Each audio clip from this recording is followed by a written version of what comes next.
Greetings. We're just here in South Central Oregon in the Fremont-Wainema National Forest. A lovely little spot called Silver Creek Marsh. Little marsh here next to a campground that the Oregon Timber Trail runs through. Sort of an oasis amidst all the scrub and sage and tall pines and juniper of the desert. And in early June, the wildflowers are still happening. There's all these purples and yellows and whites, and lots of wonderful birds to hear. The willows are shedding their little cotton tufts.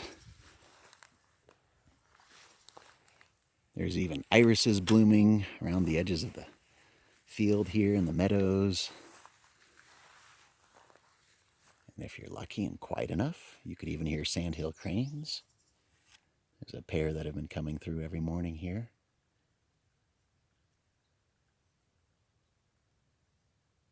It's normally a very idyllic, peaceful little spot. It's just the birds and the wind in the pines. Sometimes the cranes doing their incredible call in the morning. You might see them flying in. But the campground is a fairly mainstream campground. A lot of noise, disruption, impolite campers, people, snooping around, encroaching on your space. I've had pretty much everybody who camped here over the last 4 days doing all those things to me. And even though I've been just kind of being quiet, inobtrusive, non-disruptive, I'm just here to hear all this and experience this. It's way more interesting to me than any other camper's activity or their stuff, I'm homeless, I'm poor, I'm broke. I don't have nice stuff. It's all old, secondhand, worn out. I have no money. I'm not worth robbing. None of my stuff is worth stealing.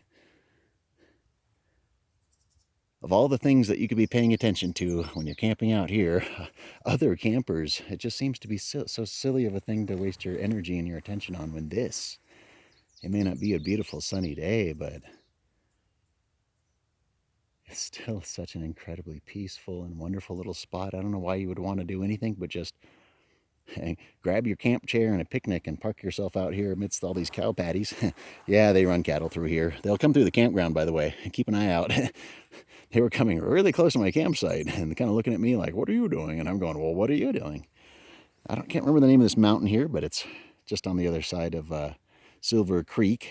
Apparently you can hike up to that or drive up to that. There's a little structure, it looks like, up there. So I've been eyeballing the meadow. You can sort of see and going, man, if I were in better shape, if I'd have better health, I could make it up there. No problem. Maybe one day.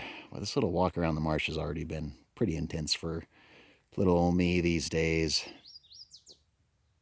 But some of you may be happy to know that because it was so squishy, I had to wear shoes. A lot of water right under the surface. So it's a kind of an interesting, mushy, wet experience. See some stagnant water, and then there's running water over there, which I'd kind of like to get to. I think this might be the way to get across here on this big fallen down tree. Maybe poke through there a little bit, trying not to get some ticks on me, which there's ticks all over the place. So watch out for that.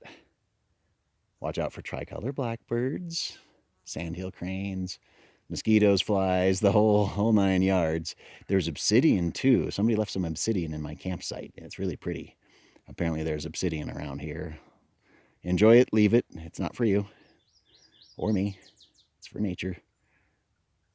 But then again, nature's really not for us. It's more for our little friends here. So we'll sign off with them. I want to thank you for joining me here at this wonderful little spot here, Silver Creek Marsh, to enjoy the beautiful, quiet setting and do our best to avoid the squishy wet spots. And as always, ants.